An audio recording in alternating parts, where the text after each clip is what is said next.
Baahubali movie देखिए, जब बाहुबली मारता है उस काल सबको, तो देवसेना देखती है बार एकरे से फंसने लायक। एक मोटरसाइकिल खरीद लेता है, उसका पीछे वाला सीट इतना ऊपर रहता है, वो पे बैठा लेता है और लगता है बेचने ले जा रहा है।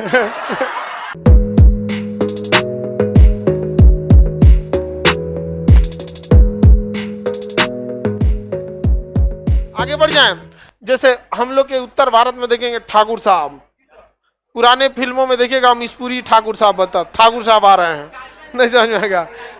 तो पहले के समय में ये सब क्या होता था, फेमस होने के लिए कुछ कुछ खतरनाक खतरनाक भारी भारी वर्ड फेंकता था। समझ में आ गया कि नहीं आ गया?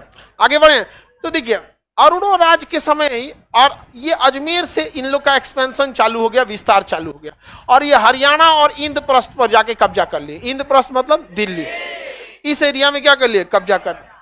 इसी दौरान मोहम्मद गोरी एंट्री करने के लिए सोचता था, किस साइड में, भारत में, तो वहां पे हरियाणा और राजस्थान वाला ही एरिया मिलेगा। तो उसका झड़प होता था किससे, पृथ्वीराज चौहान का, पृथ्वीराज चौहान से, किसका, गौरी का। तो इनके बीच में, पृथ्वीराज चौहान के बीच में एंट्री मार चुका था कौन, मोहम्मद गौरी। अतः अब आपको मोहम्मद गौरी वाला चीज मिडिल ईस्ट वाले सॉरी मध्यकालीन भारत दिखने लगेगा। इस साइड से एंट्री मारने के लिए कौन तैयार था, गौर। अफगानिस्तान में एक जगह है गौर, अफगानिस्तान में जगह का नाम क्या है, गौर, प्रांत का नाम है गौर, वहीं का रहने वाला था मोहम्मद गौरी। ठीक है, अब वो एंट्री मारना सोचता था, लेकिन उसको कई बार हराए थे कौन, पृथ्वीराज चौहान, बहुत बार हरा चुके थे पृथ्वीराज चौहान। अलग अलग पुस्तकों के हिसाब से अलग अलग, कहीं लिखता है 17 बार, कहीं लिखता है 14 बार। लेकिन ये लड़ाइयां जो हुई थी वो बहुत छोटी लड़ाइयां थी। हालांकि मोहम्मद गौरी और पृथ्वीराज चौहान के बीच में तराइन नामक की जगह पे, हरियाणा में एक जगह है तराइन, वहां पे जो तराइन का प्रथम और द्वितीय लड़ाई हुआ वो फेमस हो गया। उससे पहले कई बार पृथ्वीराज चौहान ने किसे हरा दिया, मोहम्मद गौरी।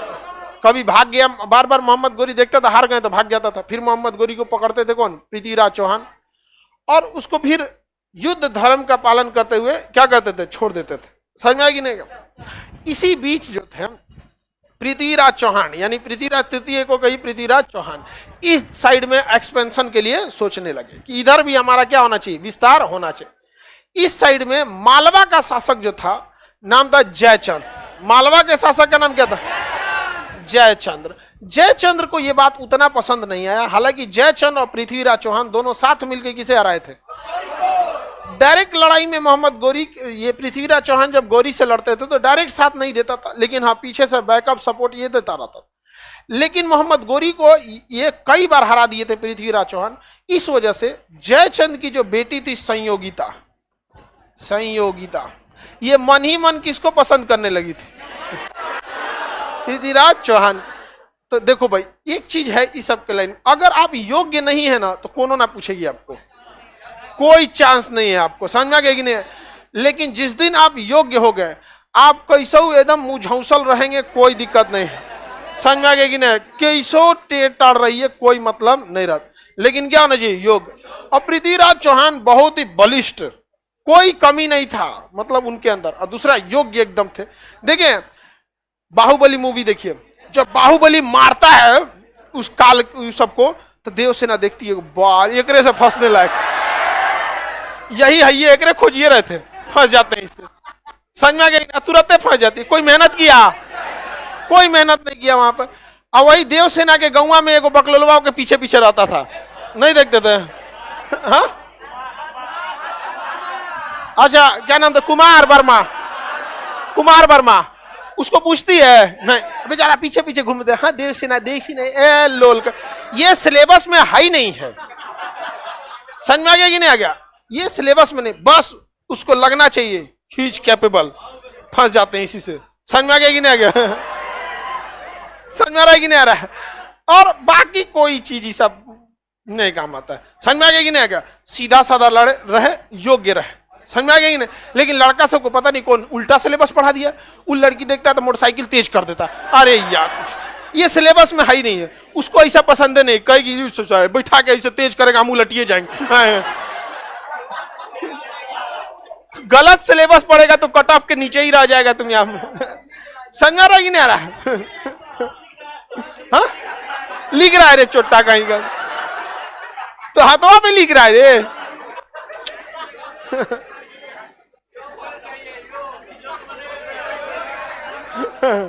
देखो बगलुआ याद कर लिया, कर लिखने की क्या जरूरत है, योग्य बनो।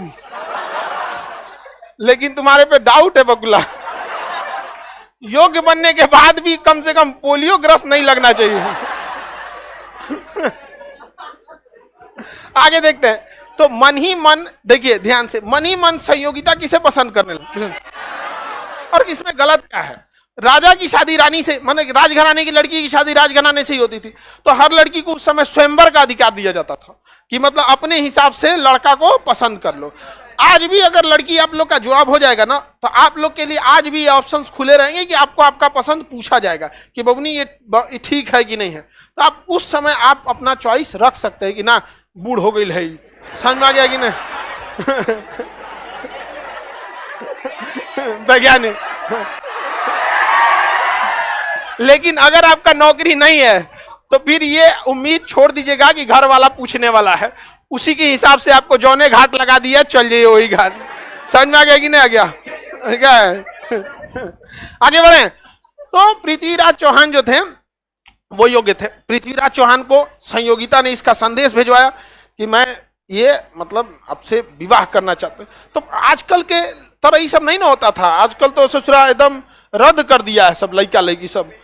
हाँ मत पूछिए, आजकल यहाँ ससुरा एक मोटरसाइकिल खरीद लेता है, उसका पीछे वाला सीट में इतना ऊपर रहता है, वो पे बैठा लेता है और लगता है बेचने ले जा रहा है। उतना ऊपर बैठा लेता है। हाँ अच्छा, लड़की सबको भी ऐसे ही लड़का पसंद है। शाम के शाम उसको बकरी ऐसा चराने ले चलो, चलो चलो चलो चलो चलो। नहीं सुबह में कौन चराने ले जाता रहे? तुम पगले है तुम, ये सबको छोड़ के भाग जाता है। सुबह में कहां कोनो चराने ले जाता है? कब चराया जाता है? हाँ देखो शाम में। चलो अब ध्यान से समझो। तो पृथ्वीराज चौहान और संयोगिता के बीच में प्रेम प्रसंग हुआ। ये बात जयचंद को पसंद नहीं आई, तो जयचंद ने ना आनंद फानन में संयोगिता का स्वयंवर रचा दिया।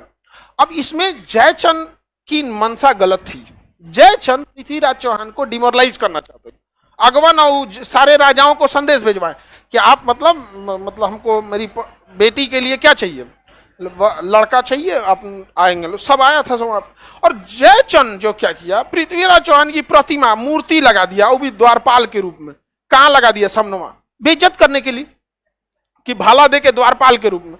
संयोगिता को ये बात बहुत बुरा लगा कि आप किसी को संदेशा दीजिए या ना दीजिए, इज्जत करना ना करना ये आपके हाथ में है, लेकिन बेइज्जत क्या करते हैं हम। संयोगिता को ये बात बहुत खराब लगा। लड़की जिसको पसंद करती है सो नौकरा के लिए केहू से लड़ जाती है सब। जब तक पसंद नहीं किया तब तक कहेंगे पीछे करते रहता है, ये है वो। जहिया वो पसंद कर लिया आपके लिए लड़ जाएगी, केकरो से यहाँ पे दीवार से लड़ जाएगी, धाए।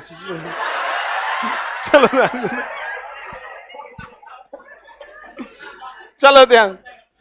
तो जयचंद की गलती थी यहाँ पे। किसकी गलती? जय। आप एक बात सोचो, जयचंद को अपनी बेटी का ब्याह करना था, तो पृथ्वीराज चौहान से योग्य उस समय कोई राजा नहीं था, कर देता। समझ में आ गया नहीं? अब संयोगिता को जब माला दिया गया ना पहनाने के लिए, तो उसने संदेश भी भेजवा दिया था कि ऐसा ऐसा प्लान बनाया जा रहा है पिताजी से। तो पृथ्वीराज चौहान को बहुत बुरा लगा कि सोचो हमरा तुम द्वारपाल बनाएगा, राजा को, सम्राट को द्वारपाल बनाएगा। भड़क गए पृथ्वीराज चौहान, पूरे पलटन लेके पहुंच गए कहाँ? दरबार में। इधर स्वयंवर चल रहा था, तो जो पृथ्वीराज चौहान की जो प्रतिमा थी उसी पे माला डाल दी। कौन? संयोगिता। जयचंद भड़क के आग बबूला हो गया। तो वहां पे भी एक चीज समझना चाहिए, जयचंद को भी आराम से ये सब चीज निपटा देना चाहिए बातचीत से। अब तब तक पहुंच गए कौन? पृथ्वीराज चौहान। बीच स्वयंवर से संयोगिता को लेके चले गए। अब भाई जयचंद आग बबूला हो गया। फोन किया, उस समय फोन तो था नहीं, संदेश दिया। ये संदेश कहा किसको? गौरी। कहा कि तुम बहुते पिटाया है मोहम्मद गौरी, बदला लेगा। तो 18 बार पिटाया था, कौन बदला नहीं लेना चाहेगा? मोहम्मद गौरी कहा कि हाँ हाँ बताइए, बहुत गलत किया, ऐसा करना चाहिए। जयचंद को भी सोचना चाहिए कि मोहम्मद गौरी आपका कोई मित्र नहीं है, ये परिस्थितियों से मित्र बना है आपका। जयचंद ने बुला लिया किसको? मोहम्मद गौरी, और कहा कि गलत है एकदम ये सब चीज। मोहम्मद गोरी को बुलाया और तराइन का जो 1 साल पहले ये हार के गया था, तराइन का प्रथम युद्ध, हरियाणा में एक जगह है जिसका नाम है तराइन, तराइन जगह का नाम, उसमें 1191 में तराइन के प्रथम युद्ध में ये मोहम्मद गोरी हार के गया और उससे पहले कई छोटी छोटी लड़ाइयों में हारा था, लेकिन तराइन के युद्ध में बहुत बुरी तरह हारा था हुआ, इसलिए तराइन का युद्ध बहुत फेमस है। अब जयचंद किसको बुला लाया? मोहम्मद, इधर से जयचंद, जयचंद को हर एक गुप्त जानकारी पता थी किसकी? पृथ्वीराज चौहान, क्योंकि पहले से उनके दोस्त थे, इसीलिए हमेशा कहा जाता है करीबी दोस्त से हमेशा संबंध बना के रखना चाहिए, बहुत रेयर ऑफ द रेयर में उनसे संबंध तोड़ना चाहिए, क्योंकि आपके बहुत सारी चीजों को वो जानते हैं। समझ में आएगी नहीं आ गया?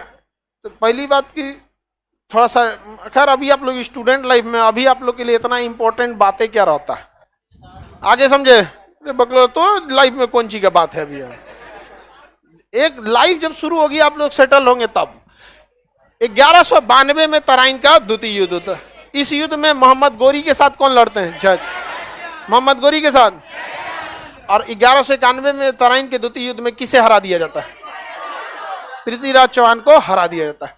पृथ्वीराज चौहान को युद्ध बंदी बना लेता है मोहम्मद गोरी, और उस मोहम्मद गोरी ने एक बार भी पृथ्वीराज चौहान को के साथ कोई दया नहीं किया, उनको यातनाएं दिया, उनको युद्ध में सताया और अपने साथ बंदी बना के कहां लेके चला गया?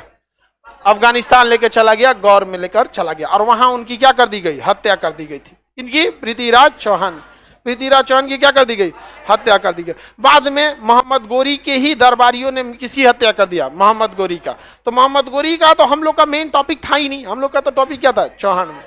तो समझ में आ गया कि नहीं आ गया? बाद में संयोगिता की भी क्या कर दी गई? हत्या कर दी गई। आगे बढ़े,